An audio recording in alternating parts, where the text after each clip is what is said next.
Hello all of you guys, मी दुर्गेश मकवान. सर्वांचं मनपूर्वक स्वागत.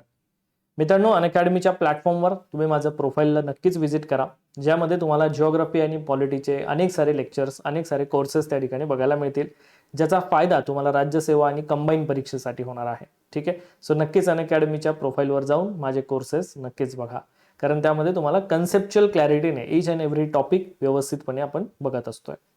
सो आजच्या या सेशनमध्ये अनअकॅडमी MPSC TV या चॅनलवर आपण आजचा जो सेशन बघणार आहोत तो असणार आहे की विद्यापीठ अनुदान आयोग आणि माध्यमिक शिक्षण आयोग हे नेमकं कशासाठी स्थापन केलेलं होतं हे आपल्याला जाणून घ्यायचं, हे आपल्याला माहिती असायला हवं. तर मित्रांनो, सगळ्यात पहिल्यांदा आपण या टॉपिकला सुरुवात करूया. आता विद्यापीठ अनुदान आयोग UGC ज्याला आपण म्हणत असतोय आणि माध्यमिक शिक्षण आयोगाच्या दोघांच्या एक वेगवेगळ्या तरतुदीत किंवा वेगवेगळ्या माहिती आहे दोघांबद्दलची. सुरुवात करूया विद्यापीठ अनुदान आयोगासंदर्भात. आता युनिव्हर्सिटी ग्रँड कमिशन ज्याला UGC आपण म्हणत असतो, तर हा स्थापन का करण्यात आलेला होता? तर या स्थापनेमागचा एक थोडासा बॅकग्राऊंड आहे, ज्यामध्ये 1944 मध्ये भारतातली जी काही युद्ध संपल्यानंतरची किंवा युद्धानंतरची जी काही परिस्थिती होती आणि त्यामध्ये शैक्षणिक विकास करण्यासाठी केंद्रीय शिक्षण सल्लागार मंडळ यांनी एक अहवाल प्रसिद्ध केलेला होता. आणि हा जो काही केंद्रीय शिक्षण सल्लागार मंडळाने रिपोर्ट प्रसिद्ध केला त्यालाच सार्जंट अहवाल असं म्हटलं जातं. मग आता या रिपोर्टमध्ये बऱ्याचशा शिक्षण सुधारणा विषयक अनेक सारे मुद्दे समाविष्ट होते, ज्यानुसार या अहवालामध्ये काही महत्वाच्या शिफारसी केलेल्या गेल्या. आणि या शिफारसींमध्ये सांगितलं होतं की अलीगड, बनारस, दिल्ली हे जे काही 3 भाग आहेत किंवा या 3 केंद्रीय विद्यापीठ जे आहेत, तर या 3 केंद्रीय विद्यापीठांचं नियमन करण्यात यावं आणि हे नियमन करण्यासाठी एक विद्यापीठ अनुदान समिती असली पाहिजे. सो यासाठीच 1945 मध्ये विद्यापीठ अनुदान समितीची स्थापना करण्यात आली आणि ही समिती जे केंद्रीय विद्यापीठ होते अलीगड, बनारस आणि दिल्ली यांचं नियमन करणार होती. आणि त्याच वेळेला 1947 मध्ये 45ला UGCची स्थापना म्हणजेच आपण म्हणू शकतो की विद्यापीठ अनुदान समितीची स्थापना झाली.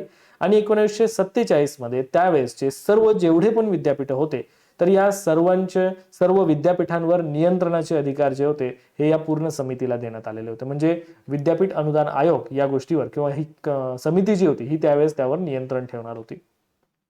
पुढच्या टप्प्यामध्ये 1948 मध्ये स्थापन केलेला जो पण काही विद्यापीठ शिक्षण आयोग होता, ज्याला राधाकृष्णन आयोग या नावाने सुद्धा ओळखलं जातं, तर इंग्लंडमध्ये सुद्धा ज्या पद्धतीने विद्यापीठ अनुदान आयोग आहे त्याच धर्तीवर भारतात सुद्धा एक फुल टाइम पूर्ण वेळ विद्यापीठ अनुदान आयोग किंवा विद्यापीठ अनुदान समिती स्थापन करावी अशी शिफारस ही या विद्यापीठ शिक्षण आयोगाने 1948 मध्ये केली. कारण 1945 मध्ये जे स्थापन झालं होतं त्याला आपण जस्ट एका नावाने म्हणजे विद्यापीठ अनुदान समिती या नावाने ओळखत होतो. पण आता या ठिकाणी विद्यापीठ अनुदान समिती ही एक कायमस्वरूपी किंवा आपण म्हणू शकतोय की पूर्णकालीन एक समिती असली पाहिजे यासाठीची ही डिमांड होती. मग त्यावेळेसचे शिक्षण मंत्री मौलाना अबुल कलाम आझाद यांनी 28 डिसेंबर 1953 ला विद्यापीठ अनुदान आयोग युनिव्हर्सिटी ग्रँड कमिशन याची स्थापना केली. यामध्ये खूप मोठा मोलाचा वाटा मौलाना अबुल कलाम आझाद यांचाही आहे. आणि यामध्ये जसं आपण बघतोय की 1953 मध्ये UGCची स्थापना झाली, पण बेसिकली म्हणजे स्थापना झाल्याच्या नंतर या UGCला जो वैधानिक दर्जा प्राप्त झाला तो म्हणजे 1956 मध्ये एक संसदीय कायदा तयार करण्यात आला आणि या संसदीय कायद्यानुसार याला वैधानिक दर्जा देण्यात आला. म्हणजे ऑफिशियली आपण स्थापना 1956 म्हणतो. UGCचं घोषवाक्य जे आहे ते म्हणजे ज्ञान विज्ञान विमुक्तये हे त्याचं घोषवाक्य आहे. याचं मुख्यालय जे आहे हे दिल्ली या ठिकाणी आहे आणि प्रशिक्षण केंद्र एकूण पूर्ण भारतामध्ये 6 ठिकाण आहे. प्रशिक्षण म्हणजेच मला प्रादेशिक केंद्र म्हणायचं की याचे जे काही रिजनल ऑफिसेस आहेत ते तुम्हाला पूर्ण भारतामध्ये 6 ठिकाणी आहेत, ज्यामध्ये पुणे, हैदराबाद, कोलकाता, बेंगलोर, भोपाळ आणि गुवाहाटी असे हे 6 ठिकाणं आहेत ज्या ठिकाणी UGCचे प्रादेशिक कार्यालय आहेत. सोबतच जर आपण UGCची सदस्य रचना बघितली तर यामध्ये एकूण टोटल 12 सदस्य असतात. या 12 सदस्यांमध्ये एक अध्यक्ष असतात, एक उपाध्यक्ष असतात, एक सचिव असतात आणि 9 इतर सदस्य असतात. यामध्ये अध्यक्षांचा कार्यकाळ 5 वर्ष ते वयाच्या 65 वर्षांपर्यंत असतोय, ज्यामध्ये उपाध्यक्षांचा कार्यकाळ हा निवड झाल्यापासून 3 वर्ष किंवा वयाचे 65 वर्षापर्यंत. एक सचिव असतात, त्यांचा कार्यकाळ 3 वर्ष किंवा वयाचे 65 वर्षांपर्यंत असतोय. आणि जे इतर 9 सदस्य आहेत तर या 9 सदस्यांचा कार्यकाळ 3 वर्ष किंवा वयाच्या 65 वर्ष यापैकी जो कालावधी अगोदर पूर्ण होईल तोपर्यंत त्यांचा कार्यकाळ असेल. आणि यापैकी कोणताही सदस्य एकाच पदावर 2 पेक्षा जास्त वेळा त्या ठिकाणी राहू शकत नाही. म्हणजे एखादा सदस्य एकदा निवडून आला किंवा त्या ठिकाणी त्याची निवड झाली, नियुक्त करण्यात आला, तर तो पुन्हा दुसऱ्या वेळेला त्या ठिकाणी नियुक्त होऊ शकेल, पण तिसऱ्या वेळेला मात्र होणार नाही. ही या UGCची एक पद्धत आहे. आता UGC नेमकं स्थापना झाल्यापासून नेमकं काय काम करते, म्हणजे हा आपला एक महत्वाचा मुद्दा आहे की हे कशासाठी स्थापन करण्यात आलेल्या होत्या. UGC स्थापन करण्यामागचा मूळ उद्देश होता तो म्हणजे विद्यापीठांना निधी देणं, म्हणजेच अनुदान उपलब्ध करून देणं. कशासाठी अनुदान? तर केंद्रीय, राज्य आणि अभिमत विद्यापीठ जे असतात त्यांना सामान्य विकास अनुदान म्हणून उपलब्ध करून देण्यासाठी हा UGC स्थापन करण्यात आलेला होता. सोबतच जे काही स्पेसिफिक विद्यापीठ आहेत, म्हणजे काही निवडक युनिव्हर्सिटीज जे आहेत त्यांच्यासाठी देखभाल अनुदान देणं हे सुद्धा UGCचं एक प्रमुख काम आहे. आणखी एक पॉइंट बघितला तर UGCचं आणखी एक काम आहे ते म्हणजे सल्लागार स्वरूपाचं, म्हणजे ऍडवायझरी स्वरूपामध्ये. तर ऍडवायझरी स्वरूपामध्ये जर बघितलं तर विद्यापीठांना शिक्षण सुधारणा करण्यासाठी योग्य वेळी सल्ला देण्याचं काम करणं हे UGCचं एक प्रमुख काम आहे.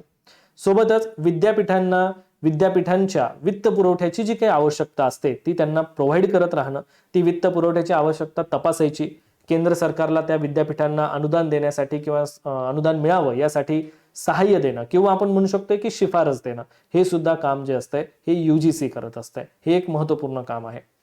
सोबतच उच्च शिक्षण संस्था ज्या असतात या उच्च शिक्षण संस्थांमध्ये शैक्षणिक गुणवत्तेचं समन्वय निर्धारित करणं, त्यावर लक्ष ठेवणं, म्हणजे उच्च शिक्षणासाठी जी काही शैक्षणिक गुणवत्ता असणं गरजेचं आहे त्यासाठी समन्वय साधणं, म्हणजे ज्यामध्ये विद्यापीठ शिक्षणाचं प्रोत्साहन आणि समन्वय करण्याचं काम UGC करेल. विद्यापीठांमध्ये अध्यापन कसं असेल, परीक्षा कोणत्या असतील, संशोधन कसलं होतंय यासाठीची काही पॅरामीटर्स, ज्यासाठी आपण काही मानकं निश्चित करण्याचं काम UGC डिसाईड करत असते. सोबतच केंद्र सरकार आणि राज्य सरकार यामध्ये उच्च शिक्षण संस्थांमधला एक मुख्य दुवा म्हणून काम करण्याची जबाबदारी UGC वर असते.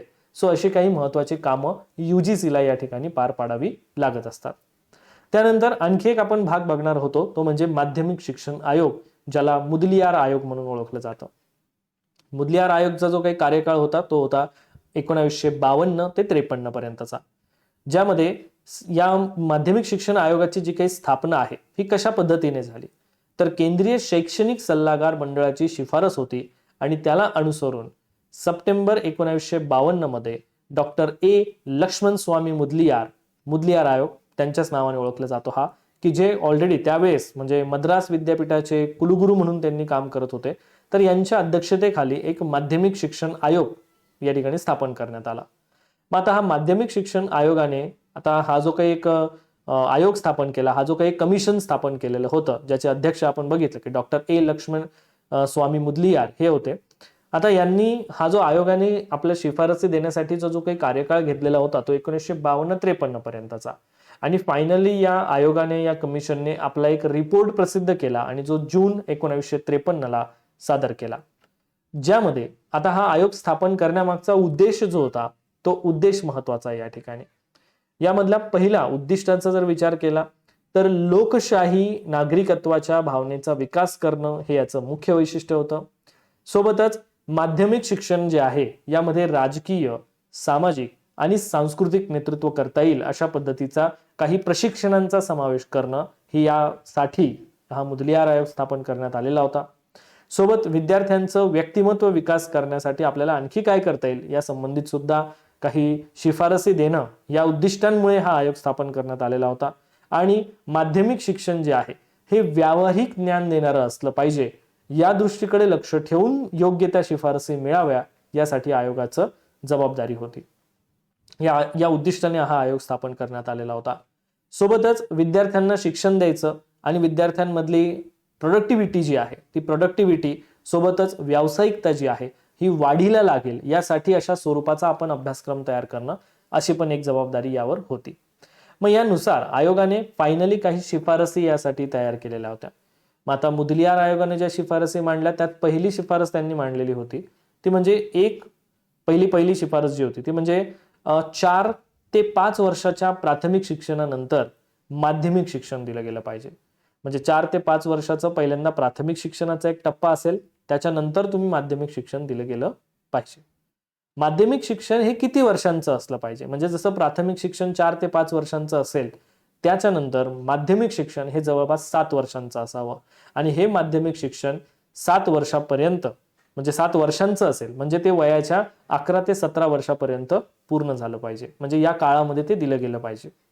सोबतच मल्टिपल चॉईस क्वेश्चन म्हणजे वस्तुनिष्ठ स्वरूपाची परीक्षा पद्धती स्वीकारली जावी, असाही मुद्दा यामध्ये मांडण्यात आलेला होता. ही सुद्धा एक महत्वपूर्ण शिफारस आपल्याला या मुदलियार आयोगाच्या माध्यमातून बघायला मिळते. सोबत संख्यात्मक अंकांऐवजी सांकेतिक अंक द्यावे, ही सुद्धा एक शिफारस त्यामध्ये मांडण्यात आलेली होती. 5वी शिफारस जी दिलेली होती ती म्हणजे उच्च आणि उच्चतम माध्यमिक शिक्षणामधला जो पण काही अभ्यासक्रम आहे, या अभ्यासक्रमामध्ये एक कोर सब्जेक्ट असला पाहिजे, म्हणजेच एक अनिवार्य सब्जेक्ट असला पाहिजे की अनिवार्य सब्जेक्टचा अभ्यास त्या ठिकाणी तो विद्यार्थी करू शकेल. सोबत 6वी शिफारस दिलेली होती की 7 वर्षांपैकी पूर्व माध्यमिक शिक्षण हे 3 वर्ष आणि उच्च माध्यमिक शिक्षण हे 4 वर्षांचं असलं पाहिजे. म्हणजे जे एकूण 7 वर्षांचं जे माध्यमिक शिक्षण दिलं जाणार होतं, त्यापैकी 3 वर्षाचं शिक्षण हे पूर्व माध्यमिक म्हटलं जाईल आणि 4 वर्षांचं शिक्षण हे उच्च माध्यमिक म्हटलं जाईल, अशी या आयोगाची प्रमुख शिफारस होती. सोबतच तंत्रज्ञान शिक्षण विद्यालय उभारली गेली पाहिजे, अशीही एक शिफारस या मुदलियार आयोगाने मांडलेली होती.